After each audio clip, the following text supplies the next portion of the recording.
بسم اللہ الرحمن الرحیم۔ تمام تعریفیں اللہ کے لیے، درود اور سلام محمد اور آل محمد۔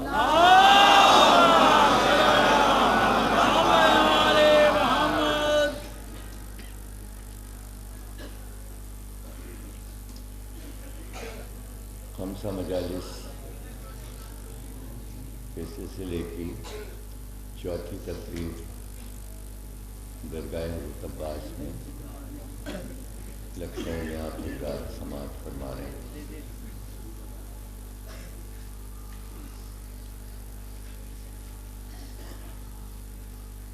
مسلسل ہم گفتگو کر رہے ہیں کہ ہماری فکر ہمارے عقیدے سے ہم آہنگ ہونا چاہیے، اور ایمان اور عقیدہ اور یہ تمام چیزیں اب ہم معرفت کی طرف اپنے آپ کو بڑھائیں۔ ان مجالس کا مقصد یہ ہے، ظاہر ہے کہ گھر کا ماحول، ماں باپ عقیدوں کو پختہ کر دیتے ہیں، اور پھر جب جوان باہر نکلتے ہیں اپنی مذہبی تمام فروع اور اصول کو بجا لاتے ہیں تو ایمان اور پختہ ہو جاتا ہے۔ تو اب ان منزلوں سے گزرنے کے بعد کہ جہاں معلومات میں ایک اضافہ ہوا اور ایک ذخیرہ جمع ہوا، اب معرفت کی منزل ہے کہ ہم ان سے قریب ہو جائیں، اور قریب ہو کر پھر ہمیں کسی قسم کی محتاجی نہ رہے، بلکہ ہم اپنی بات اور کہ ہم معرفت کے راستے پر چل کر ہر معصوم سے ملاقات کر سکتے ہیں۔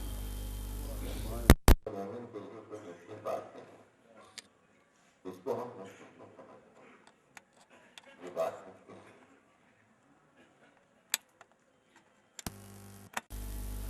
اور جب ہم ان کی بارگاہ میں آ گئے تو وہ ذہن کے سوالات آپ سے آپ دور ہو جاتے ہیں، اور کوئی سوال باقی نہیں رہتا کہ جس میں ذہن الجھتا ہے کہ یہ کیا ہے اور وہ کیا ہے۔ ہمارے معصومین کے بزم کے وہ اصحاب جب بزم میں داخل ہوتے تھے تو ظاہر ہے کہ ابتدائی منزلوں سے گزرتے تھے، اور اس کے بعد پھر ایسی منزل آتی تھی کہ اب وہ معرفت کی طرف سفر کرنے لگتے تھے، اور آج ان کے نام ائمہ کی سوانح حیات میں درج ہیں۔ امام کے اصحاب، امام کے راوی، امام کے دربان، امام کے شاعر، یہ سب وہ لوگ ہیں کہ جن کے نام امام کی سوانح حیات میں آتے ہیں۔ وہ کوئی سب معصوم تھوڑی ہیں، انہوں نے معرفت ایسی حاصل کی معصوم کی کہ معصوم کی کتاب میں ان کے نام آ گئے۔ تو یہ آج 1400 سال کے بعد بھی مشکل نہیں ہے، جب ہم نے اتنی محنت کی ہے۔ لیکن کتنی محنتوں سے ہم گزرتے ہیں، راتوں کو جاگتے ہیں، مجلسیں سنتے ہیں، اپنی نیند کو ہم اہم نہیں سمجھتے، ماتم کرتے ہیں، سینہ زنی کرتے ہیں، آنکھ کا ماتم کرتے ہیں، نمازیں بھی پڑھتے ہیں، فروع اصول سب بجا لاتے ہیں۔ یہ محنت ہے، یہ مشقت ہے۔ تو اب اس محنت کا ثمر چاہیے، رکھتا ہے وہ تو ٹھیک ہے، وہ تو بہت بڑا سمجھ، یہاں جو سمجھ ملتا ہے اس کے لیے تھوڑی سی محنت اور وہ کیا؟ معرفت کیا ہے؟ معرفت یہ ہے کہ تنہائی میں جب کوئی نہ ہو تو آپ اپنے دل کی باتیں معصوم سے کہیے، کہتے رہیے جب تک آپ کہہ سکیں کہیے، اور ایک دن آپ کو جواب ملے گا، اس جواب کا انتظار کیجیے۔ ایسا نہیں ہوگا کہ آپ وہ محنت جو کر چکے اس کے ثمر میں معرفت ملی ہے تو اب معرفت کی جو محنت کر رہے ہیں تو اس کا بھی ثمر ملے گا۔ ایسا نہیں ہوگا کہ جواب نہ ملے، جواب ضرور ملے گا، جواب ملتا ہے۔ تو اب جب جواب ملے گا تو آپ کو یہ اندازہ ہوگا کہ ہم نے جو کچھ کیا ہے اس کی قدر و قیمت کیا ہے، اس کی قدر و قیمت کیا ہے۔ اب یوں تو انتظار میں بیٹھے رہیے کہ فرشتے لکھ رہے ہیں اور حساب ہے، اور پھر وہاں پہنچیں گے تو پھر کیا ہولناکی ہوگی اور کیسا میدان ہوگا اور کیا ہوگا اور وہاں کون نتیجے سنائے گا اور کون کیا بتائے گا۔ ارے وہ تو سب ہوگا، وہ تو چھوڑیے، وہ آپ کے لیے نہیں ہے، وہ پوری دنیا کے لیے۔ آپ اپنے مسائل پہ بات کیجیے، وہ آپ کے مسئلے نہیں ہیں بابا، اس میں تو پوری دنیا شامل ہے۔ وہاں محشر کے میدان میں وہاں یہودی، عیسائی، یہ وہ سارے ملکوں کے، ہر دور کے، ہر نبی کے دور کے وہ لوگ جن پر عذاب آ چکا، وہ سب، ان سے آپ سے کیا مطلب ہے بابا؟ آپ وہاں تھوڑی کھڑے ہوں گے، آپ اس میں نہیں ہوں گے، وہاں آپ کیوں ہوں گے؟ وہاں آپ کو ہونا بھی نہیں چاہیے۔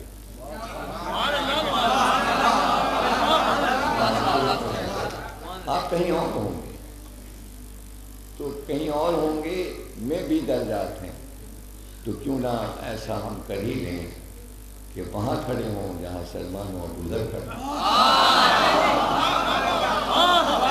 جہاں عمار اور مقداد کھڑے۔ تو آپ یہ دیکھیں نا کہ سب نے بیعت کی تھی رسول اللہ کی، تمام اصحاب نے بیعت کی، سلمان، ابو ذر، مقداد اور عمار نے بھی بیعت کی۔ تو کچھ وہ تھے جنہوں نے لا الہ الا اللہ محمد رسول اللہ پہ بیعت کی تھی، کچھ وہ تھے جنہوں نے لا الہ الا اللہ محمد رسول اللہ علی ولی اللہ پہ رسول اللہ کی بیعت کی تھی۔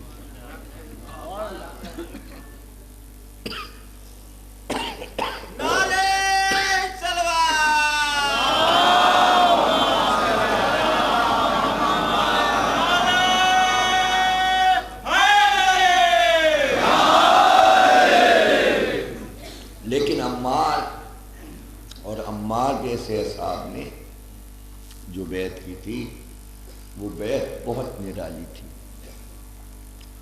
انہوں نے بیعت کی تھی، اور یہ بات مولا علی نے بتائی۔ مولا علی سے پوچھا گیا تو آپ نے فرمایا نہیں، ان لوگوں کی بات نہیں کرو، عمار اور مقداد اور جابر بن عبداللہ انصاری، ان کی بیعت کی شرط تم نہیں پوری کر سکتے۔ انہوں نے بیعت کی تھی رسول اللہ کی، لا الہ الا اللہ محمد رسول اللہ علی ولی اللہ، یہ سلمان ابو ذر سب نے علی ولی اللہ کہا، لیکن ان لوگوں نے بیعت کی تھی علی ولی اللہ کے بعد کہ یا رسول اللہ ولایت علی کے معاملے میں اگر ہم کو کوئی ملامت کرے گا تو ہم ملامت کرنے والوں سے ڈریں گے نہیں۔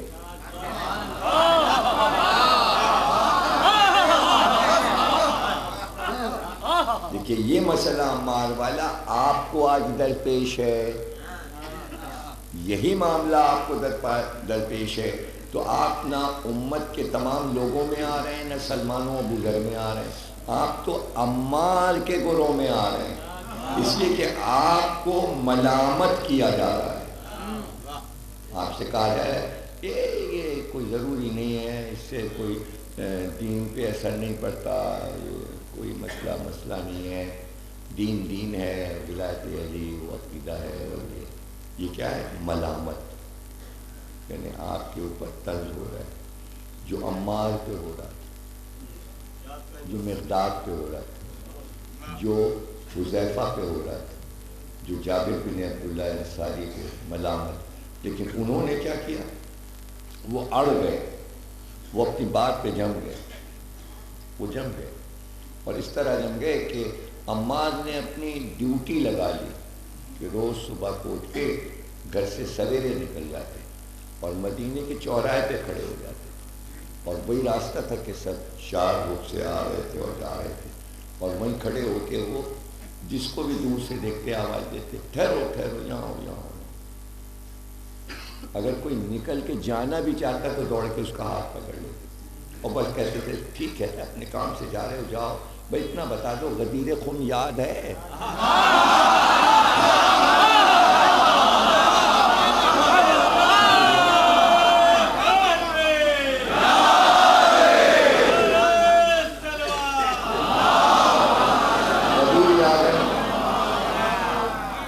ایک دن ابو موسیٰ اشعری نظر آ گئے، وہیں سے آواز دی کہ ٹھہرو۔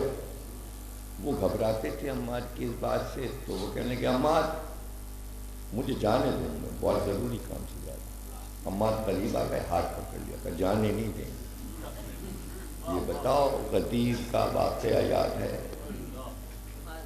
ابو موسیٰ اشعری کہنے لگے کیوں مجھے بڑھاپے میں پریشان کرتے ہو، ضعیف ہو گیا ہوں، حافظہ میرا ختم ہو گیا ہے، مجھ سے کیوں ایک بات بار بار پوچھتے ہو کہ جو مجھے یاد نہیں ہے؟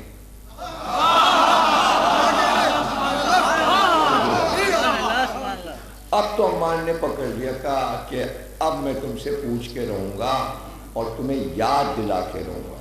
اتنی دیر میں مولا علی آ گئے اور وہیں سے آواز دی، کہا عمار اس کو جانے دو، چھوڑو اس کا ہاتھ، اسے جانے دو۔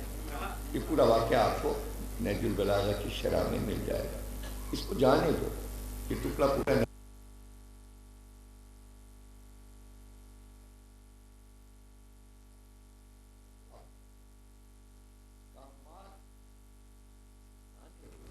اس لیے کہ اس نے دین میں سے اتنا دین لیا ہے جتنے دین سے اس کی دنیا چل سکے۔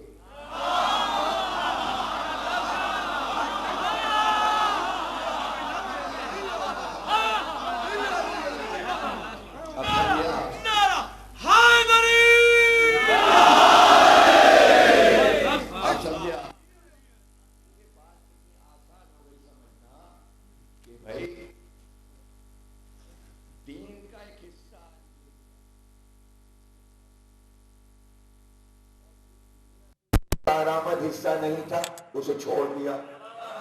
اب یہ نہ پوچھئے کہ آپ کیا مانتے ہیں اور پوری امت کیا مانتی ہے۔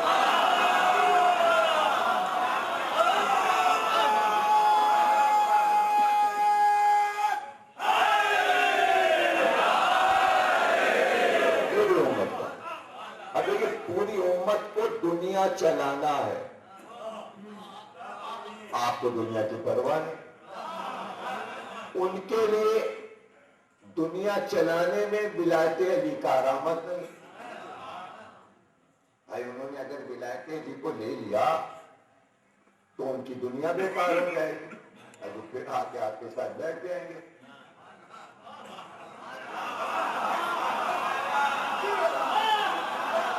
بھائی ولایت علی سے حکومتیں نہیں چل رہی، تو اب حکومتیں جن چیزوں سے چل رہی ہیں 46 اسلامی ملک ہیں روئے زمین پہ، اس پر تو 46 اسلامی ملک چل رہے ہیں، اور ہر ملک کی فقہ دوسرے ملک سے الگ۔ تو کیا کیا لیا سب نے؟ اتنا لیا جس سے ہم اپنے ملک کی حکومت چلا سکیں۔ اس میں ولایت علی کہاں آ رہی ہے؟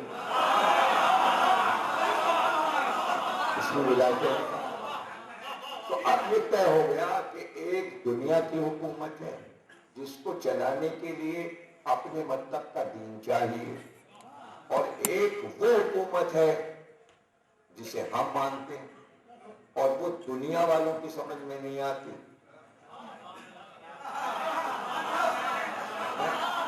اب سوال یہ کہ کہ جو حکومت چلا رہا ہے اپنے اصولوں پر اور کچھ حصہ دین کا لے لیا ہے. کوئی ملک آپ کو ایسا نہیں ملے گا اسلامی کہ جو اسلام پہ چل رہا ہو.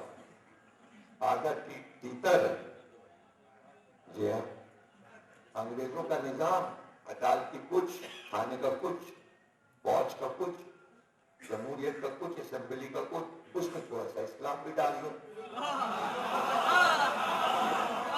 تھوڑا سا اسلام. اتنا سمجھ لیجیے کہ رنگ تو سارا دنیاوی ہے. رنگنے کے لیے رنگ لیا، اس میں تو رنگ بھرا ہوا ہے، تو رنگ تو دنیاوی ہے. تھوڑی سی پھٹکری ڈال دی، رنگ نہ ہو رہے،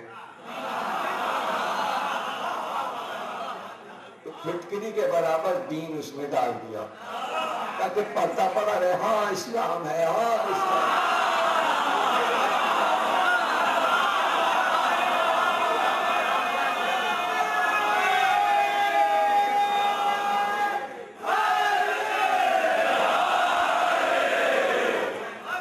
مکمل رنگ نہیں ہے، دین کا رنگ نہیں ہے.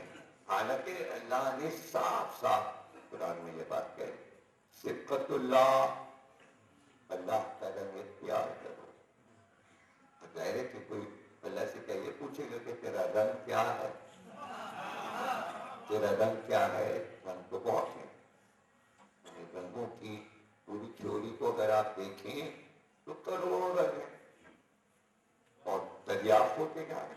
جیسے جیسے دستک بڑھ رہی ہے، صرف زرد رنگ میں 3 کروڑ شیڈ ہیں، اور وہ شیڈ گھٹتے بڑھتے ہیں. یہ کہ جیسے جیسے اس میں ملاوٹ ہوگی شیڈ گھٹتے ہیں، بڑھ رہے ہیں. جب آپ سفید رنگ ڈالیں گے تو لائٹ ہوتا جائے گا، یا ہی مائل کریں گے، اس کو نہیں ڈالیں گے تو کا ڈارک ہوگا. تو وہی کبھی زرد، کبھی کپاسی، کبھی زعفرانی، کبھی ہاف وائٹ، کبھی کچھ کبھی کچھ کبھی کچھ بنتا چلا جائے گا. وہ چاہے مکان کے لیے ہو، کپڑے کے لیے ہو، کسی بھی چیز. یعنی دنیا کی کوئی چیز ایسی نہیں کہ بے رنگ ہو، ہر جگہ رنگ کا استعمال ہے. یعنی رنگ جو ہے وہ کائنات میں چھایا ہوا. تو جب زرد کے اتنے شیڈ ہیں تو سبز کے کتنے ہوں گے، سرخ کے کتنے ہوں گے، نیلے کے کتنے ہوں گے. اور پھر رنگ سے رنگ بنتے جاتے ہیں، رنگ سے رنگ بنتے جاتے ہیں. تو کوئی پوچھے گا اللہ سے کہ تو کہہ رہے صبغۃ اللہ، اللہ کا رنگ اختیار کرو، تو پھر تیرا رنگ کیا ہے، کیسے اختیار کرو؟ تو آیت کے معنی کیا ہے؟ تو پھر رنگ کو سمجھنا پڑے گا. تاکہ رنگ سمجھ میں آ جائے تبھی تو اللہ کا رنگ اختیار کریں گے.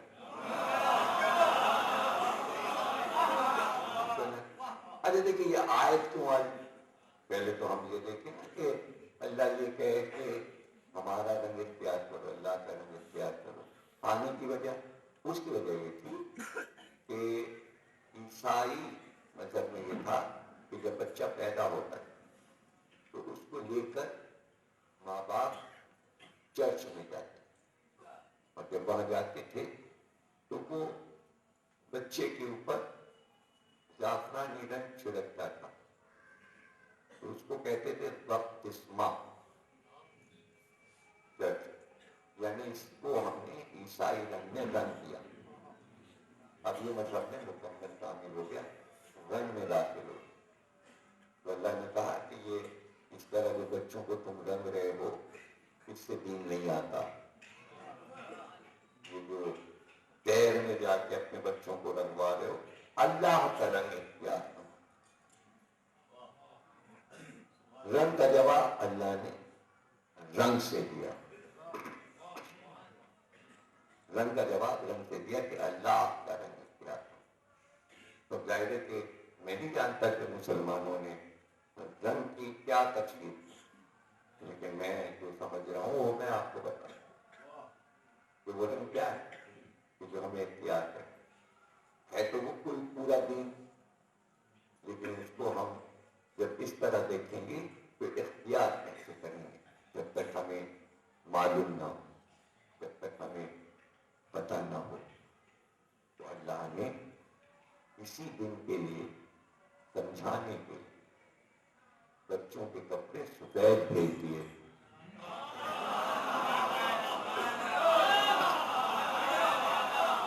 دیکھیے بچوں نے کپڑے مانگے تھے، رنگ نہیں بتائے تھے.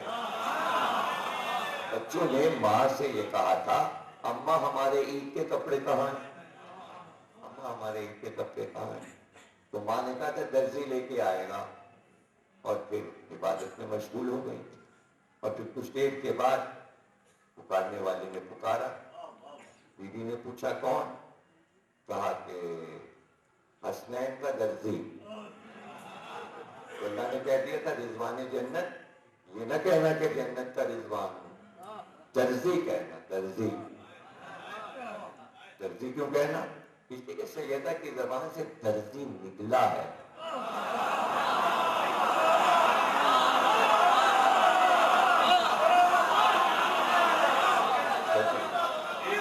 صدیقہ نام رکھا ہے تو انہیں بطول کا، جھوٹا نہ کیجیو کیونکہ صدقہ رسول کا، یہ تو دعا مانگی ہے نا۔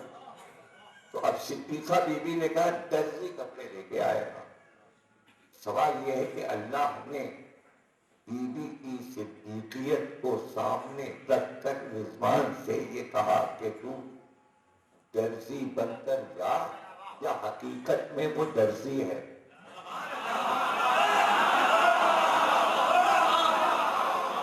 یا حقیقت میں وہ درزی؟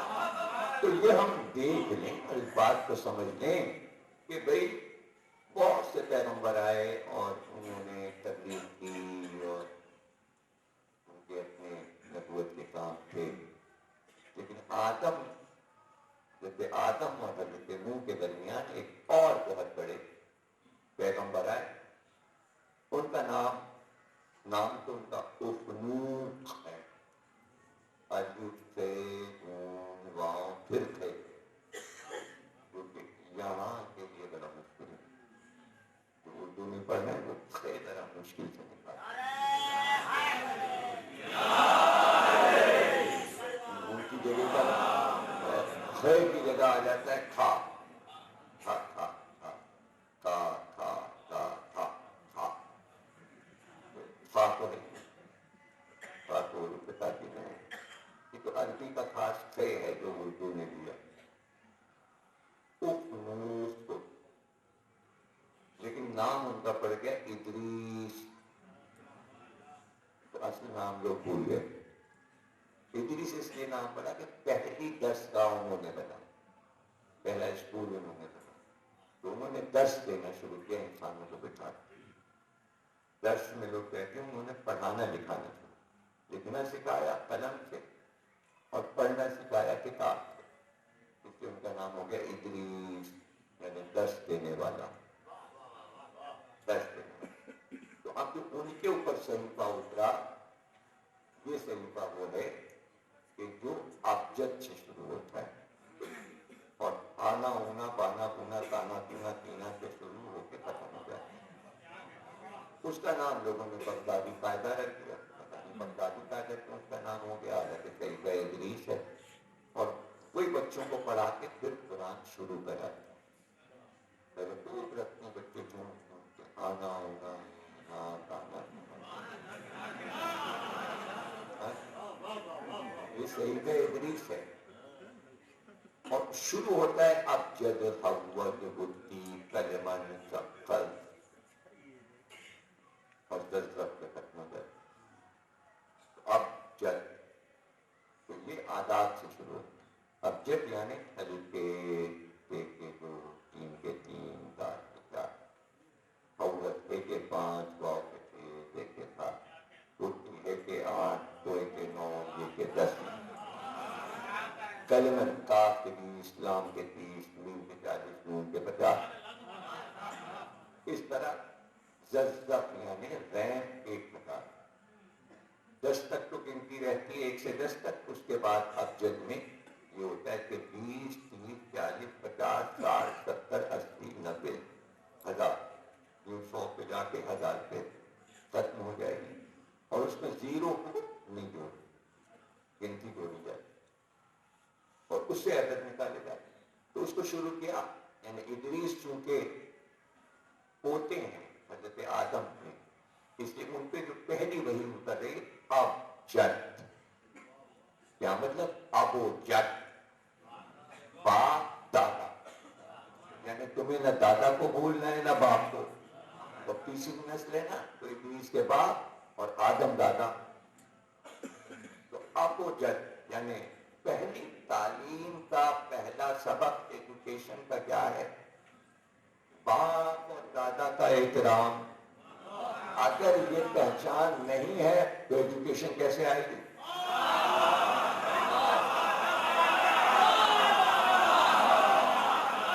تعلیم کیسے آئے گی؟ تو ادریس کی یونیورسٹی کا پہلا سبق ابجد اول اٹی اور کلمہ. اب یہی عبرانی زبان کہ عبرانی میں تھا تو عربی میں آیا. تو اب چونکہ عبرانی سے دیگر زبانیں بنتی چلی گئی, لاطینی بنی, یہ بنی, وہ بنی, پھر انگریزی بنی, رومی زبان بنی. اب انگریزی میں بھی وہی حروف آ گئے. تو کلمن ALMN ابجد ABCD ابجد. اب کیونکہ حروف عبرانی سے جا رہے ہیں, تقسیم ہو رہے ہیں, تو تھوڑا تھوڑا سا فرق کے ساتھ ہر زبان میں حروف کو تعبیر جا رہا ہے. اور دس دینے والے کون؟ ادریس. ادریس دس دینے والے. لیکن اتنا پڑھایا لکھایا, بہت طویل ہے مسئلہ یہ کہ میں یہ بتاؤں کہ ادریس نے کیا کیا کیا. یعنی برتنوں کے نام انہوں نے بتائے, کھانوں کے نام انہوں نے بتائے, اناج کے نام بتائے, سبزیوں کے نام بتائے, مختلف زبانیں. اور وہ تقسیم ہوتے گئے اور وہ زبانیں ان لفظوں کو لے کر آگے بڑھتی گئیں. کچھ لفظ وہاں کے لیے, کچھ وہاں کے لیے, اس طرح نئی زبان بنتی گئی. کچھ ادھر کے لیے, کچھ ادھر کے لفظ لیے, اور وہ مکس جب ہوتے رہے تو ہوتے ہوتے آپ یہاں اردو, ہندی, سنسکرت, فارسی, عربی سب سے مل کر آپ کی زبان بن گئی. اور ہر زبان کا لفظ آپ کے پاس. تو کچھ ایسے لفظوں کے گروہ ہیں جو ترکی سے آپ کے پاس آ رہے ہیں, کچھ فارسی سے آ رہے ہیں, کچھ عربی سے آ رہے ہیں. اور اب ظاہر ہے کہ جو لسانیات جاننا چاہیے, جو ریسرچ کریں تو اسی کو پتہ چلے گا. آپ تو بول رہے ہیں تو آپ کو پتہ ہے کہ جو ہم چیزوں کے نام لیتے ہیں سب ترکی ہیں. لوٹا, کٹورا, پتیلی, بس, یہ سب ترکی سے آیا ہے.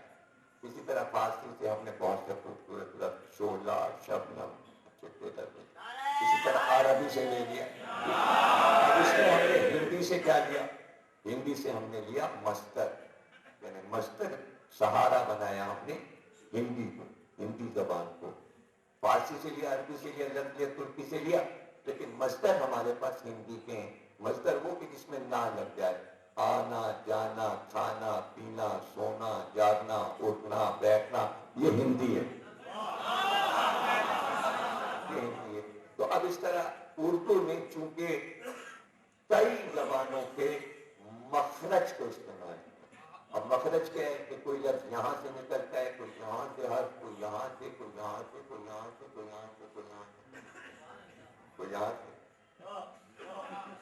تو جہاں سے بھی نکلے الف بے, مجھے اس کے جیسے بتتا جائے آئینے میں دیکھتی کون سا کہاں سے.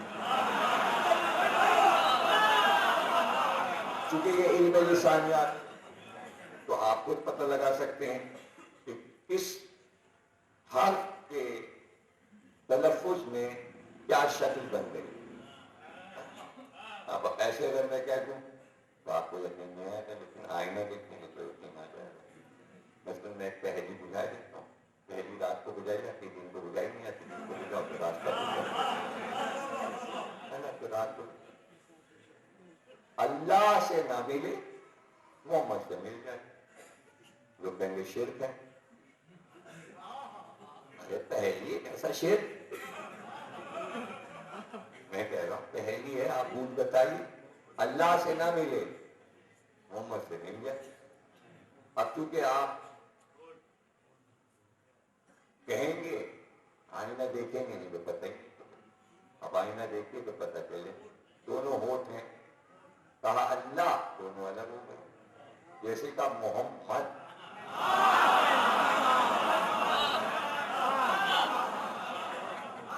اس میں شرک کی کیا بات ہے؟ ہونٹ تو اللہ نے بنائے, حرف بھی اللہ نے بنائے. تو اللہ نے یہ سوچا کہ میرا نام آئے گا تو ہونٹ الگ الگ ہو جائیں گے. اور جب میرے محبوب کا نام آئے گا تو دونوں ہونٹ ہل جائیں گے. مطلب تو اللہ کیا چاہتا ہے؟ اللہ چاہتا ہے کہ دونوں ہونٹ میرے محبوب کے نام پر آپس میں گوشے لیں.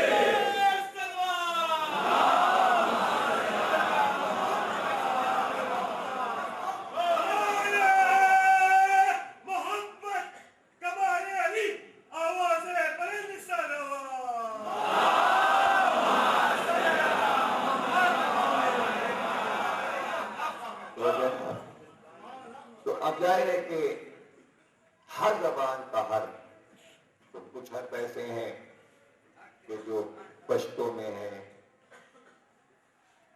جرمنی میں ہیں، ڈچ میں ہیں، فرینچ میں، اور وہ فارسی میں نہیں، عربی میں. کچھ ایسے حرف ہیں کچھ ہندی میں، مراٹھی میں. لیکن اردو کا کمال یہ کہ ہر زبان کا حرف موجود ہے. اس کی وجہ سے اردو بولنے والا ہر حرف کو اپنے مخرج پہ نکال لیں. تو سب سے زیادہ آوازیں حرف کی جو ہیں دنیا میں ہر زبان کے مقابل وہ اردو میں.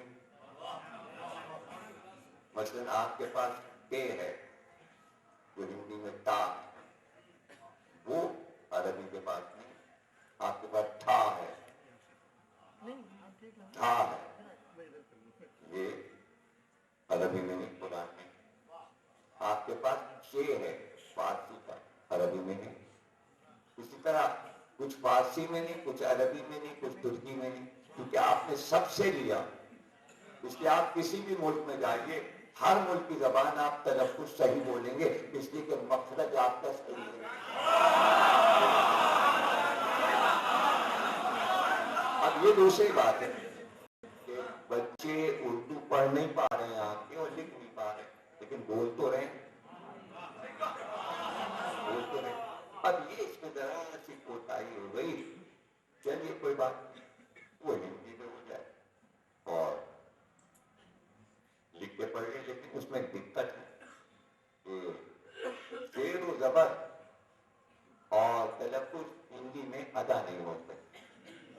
لیکن ہندی بہت شیریں زبان ہے، بہت اچھی زبان ہے، لیکن آپ سے کا تلفظ نہیں لا سکتے. ہندی نہیں لا سکتے، آپ نہیں لا سکتے.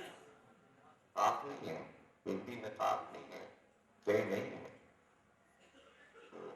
مجبوریاں ہیں، زے میں. اب اس میں بندی لگا دیں گے، اب بندی لگا. اب میرے اپنے نام میں مجبوری میں کیا کروں؟ لکھا جائے گا جمیل، تو بندی لگائی تو ہوا زمین.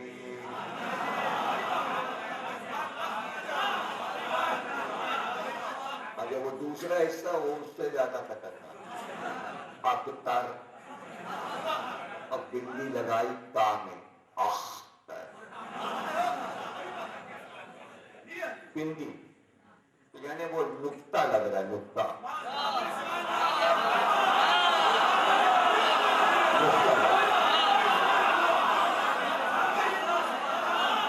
لیکن نقطہ جو ہے، نقطے سے ظاہر حرف کی پہچان ہے.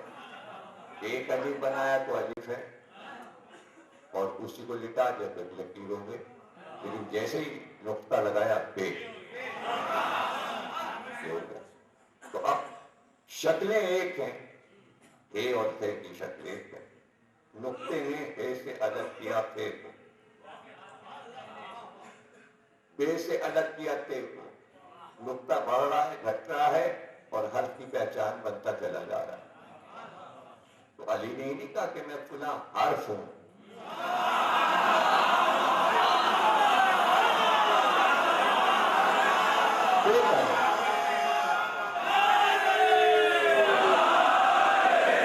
کائنات کی پہچان، حرف کی پہچان، حرف سے دنیا شروع ہوئی، نقطہ نہ لگتا تو کائنات شروع ہی نہ ہو، جیسے ہی نقطہ رکھا گیا کائنات بنی اور شروع ہو گئی۔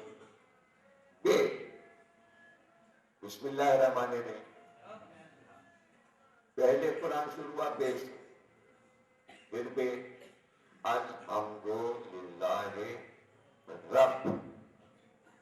رب بالعالمین۔ اب یہاں پر بے دو بار استعمال ہوا، آدھا ادھر آدھا ادھر، بے کی ہے لیکن آدھا ادھر ہے آدھا ادھر۔ ادھر کیا ہے؟ الحمدللہ ہے، تکبیر، تعریف کرو اللہ کی، اللہ آدھا بے اللہ کی طرف، عالمین رب العالمین آدھا بے کائنات کی طرف، یعنی رب اور کائنات کا رشتہ بے نے جوڑا،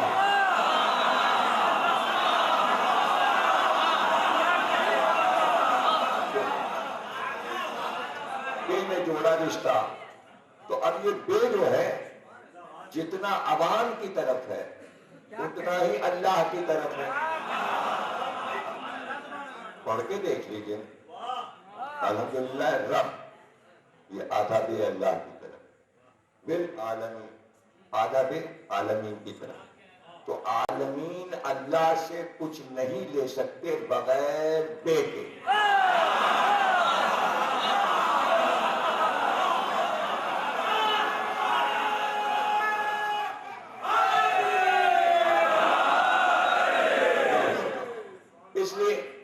اس لیے دیکھیے سارا مسئلہ بے کا ہے۔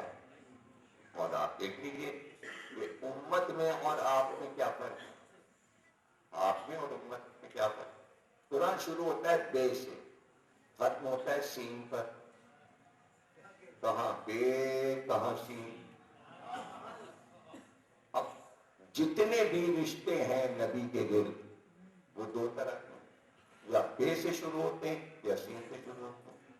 امت کو وہ سین والناس کا سین جہاں پہ قرآن ختم ہوا وہ پسند ہے، اور سارے رشتے امت کے پاس جتنے نبی سے ہیں سب سین والے، آپ کے پاس جتنے رشتے ہیں سب بے والے۔ کچھ غور کر کے دیکھیں، امت کو سارے رشتے پسند ہیں۔ کون؟ نبی کا سالہ، نبی کا سسر، نبی کی سالی، نبی کی ساس، نبی کا ساڑو،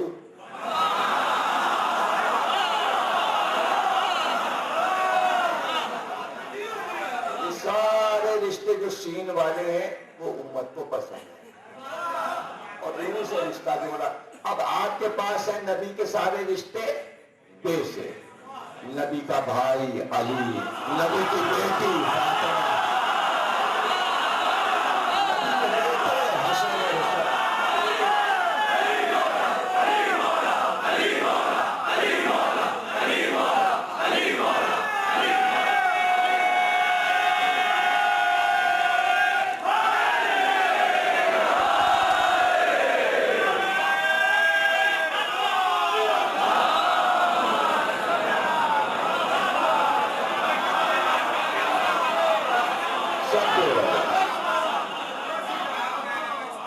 بسم اللہ کے بے والے رشتے۔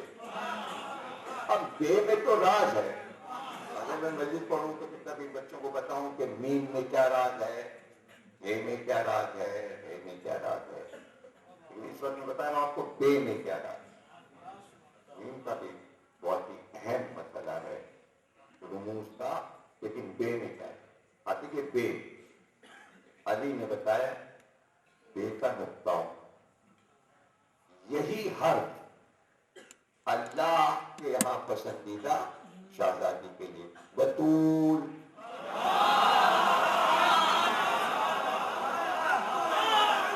بطول. اب دیکھیے اللہ کے جلالی ناموں میں سے بہت سے نام ہیں. اسی طرح سرکار کے ناموں میں بہت سے جلالی نام، بہت سے جمالی نام.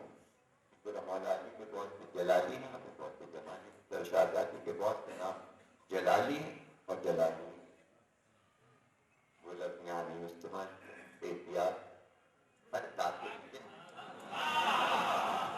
جمال کے معنی چہرہ.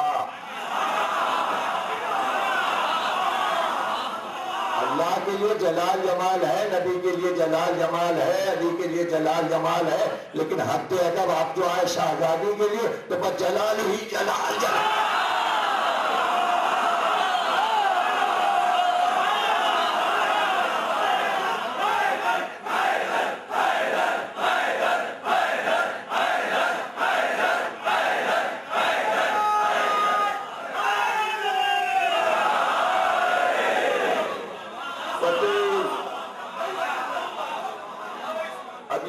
بطول جو ہے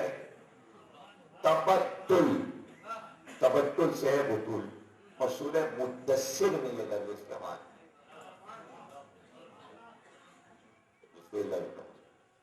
وہیں پر عباس لفظ قرآن میں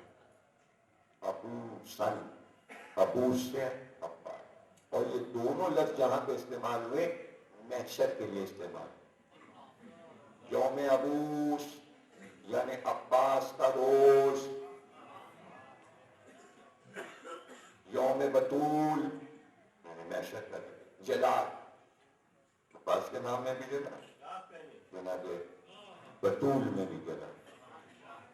کیونکہ جلالی نام ہے اس لیے اس کی روح کو سمجھیے.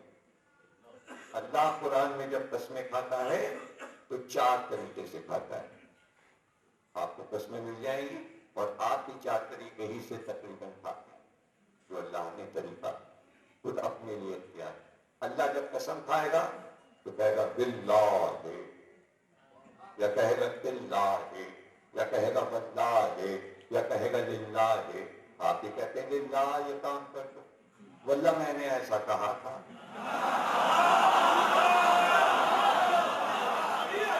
قسم باللہ میں یہ کہہ رہا ہوں. تو یہ جو آپ کہہ رہے ہیں نا، تو یہ اللہ قرآن میں کہہ رہا ہے. قرآن کی آیات ہیں باللہ باللہ واللہ للہ. قسم یعنی اللہ جلال میں ہے جب قسم کھا رہا ہے. تو اب اس جلال سے ایک ایک حرف لیتے جاؤ. باللہ سے بے لیا، باللہ سے تے لیا، واللہ سے واو لیا، للہ سے لام.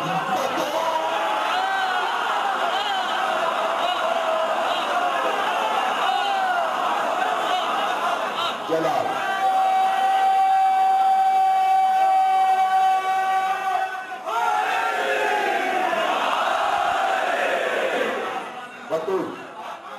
بطول مریم بھی بطول، نبی کی بیٹی بطول، یعنی جہاں نبی کی بیٹی وہ بطول. بطول کا مطلب کیا؟ بطول کا مطلب سمجھایا نہیں جاتا. اگر کتابوں میں لکھا ہے تو پڑھ لیجیے. منبر سے سمجھانا مشکل، بہت ہی مشکل، لیکن ذرا سا بچوں کے لیے آسان کرتے ہیں. کہ کتنی آسانی پیدا ہو سکتی ہے معنی بتانے میں.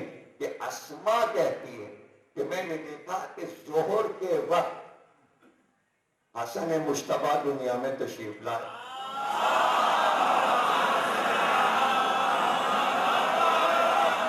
ظہر کے وقت حسن مشتبہ 15 رمضان ظہر کے وقت دنیا میں تشریف لائے. اور پھر میں نے دیکھا کہ عصر کے وقت سیدہ نماز پڑھ رہی تھی.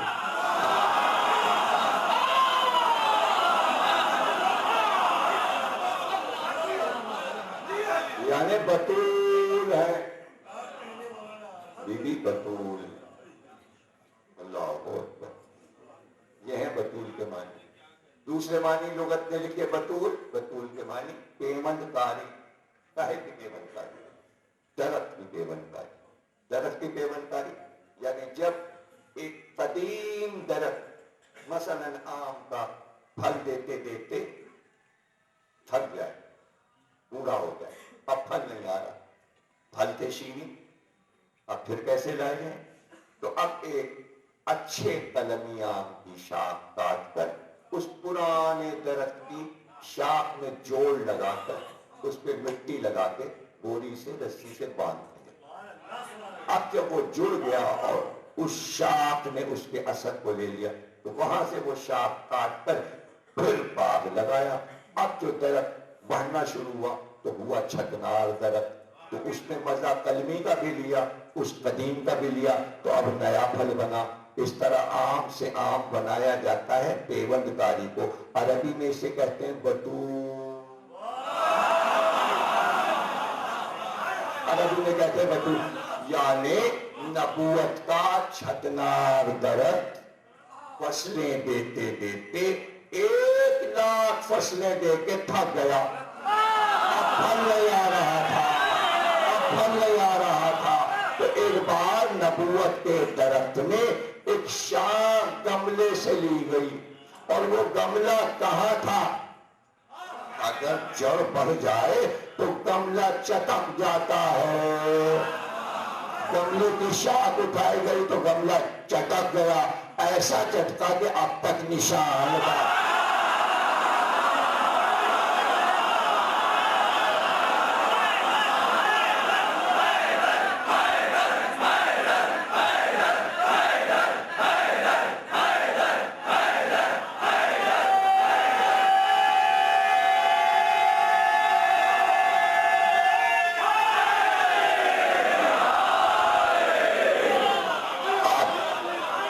شاخ کو لے کر نبوت کے درخت سے جوڑا، یعنی بطول بیچ میں،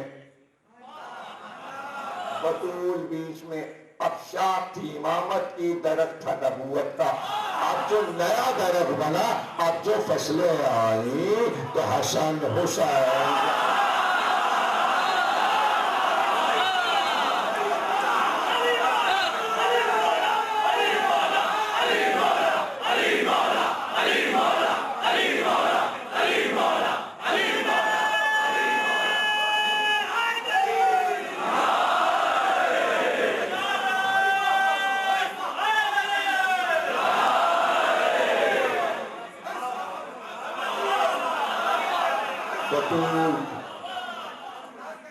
تو وہ عظیم بی بی کہ جس کے دروازے پر رسول رک کر کے ہیں اس دروازے کا خیال رکھنا، اور ہر نماز کے بعد اس دروازے کا خیال رکھنا۔ اس دروازے کے لیے آئے تطہیر آئی، لیکن ڈپٹی نذیر احمد نے لکھا کہ اگر رسول یہ وصیت کر جاتے کہ میرے بعد میری بیٹی کو بڑی اذیت پہنچانا، بڑی اذیت پہنچانا، تو اتنی اذیت امت نہ پہنچاتی کہ یہ کہنے پر کے خیال رکھنا اتنی اذیت پہنچاتی حد تک۔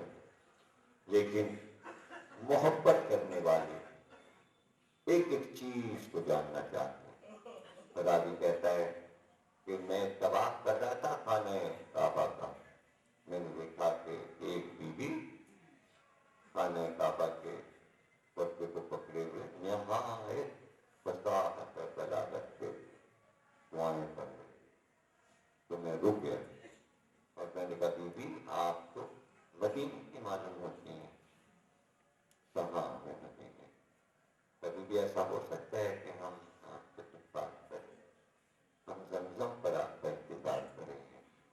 راوی کہتے ہیں کہ میں جب زمزم پہ پہنچا تو مجھ سے پہلے وہ بی بی وہاں گزرتے ہوئے، میں پہنچے، میں نے کہا بی بی کیا میں پوچھ سکتا ہوں آپ کون؟ کہا میں رسول کی بیٹی سیدہ کی کنیز فضا ہوں، اور میں حج کرنے آئی تھی، پوچھ کیا پوچھنا چاہتا ہے؟ بی بی اب تو اور میرے لیے فخر کی بات ہے کہ آپ کچھ گھر کی ہیں، میں تو سمجھ رہا تھا صرف مدینے کی بھی اگر ہیں تو میرے سوال کا جواب مل جائے گا، لیکن اب تو میرے سوال کا جواب مل جائے گا۔ تو بتا کیا پوچھنا چاہتا ہے؟ کبھی بھی صرف میں نے بہت سی روایتیں جمع کی ہیں، لیکن ایک چیز کسی سے پتہ نہیں چل رہی ہے،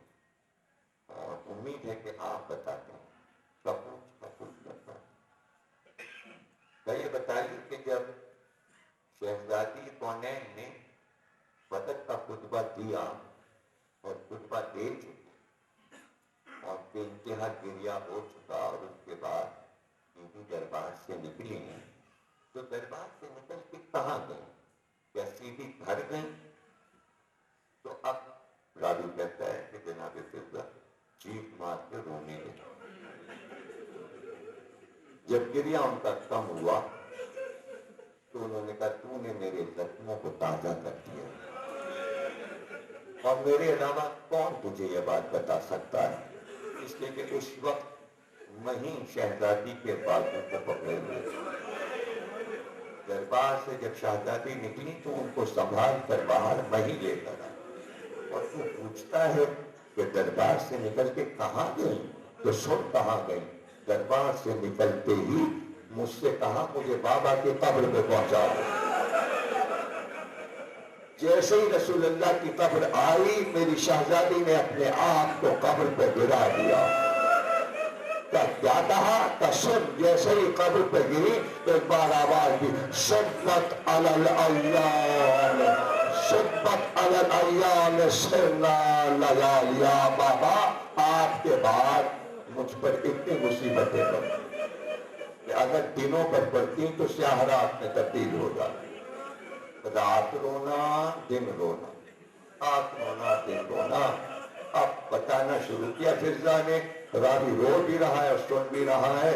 فضہ کہتی ہے جب آتے مولا علی گھر میں ایک تو بہت کم آتے تھے اور اگر آ گئے اندر ہر وقت تو رسول کی قبر پہ بیٹھے رہتے تھے اور اگر اندر آ گئے تو دیکھتے ہی فوراً میری شہزادی کہتی ابو الحسن ذرا بابا کے کپڑے تو نکالو صندوق سے،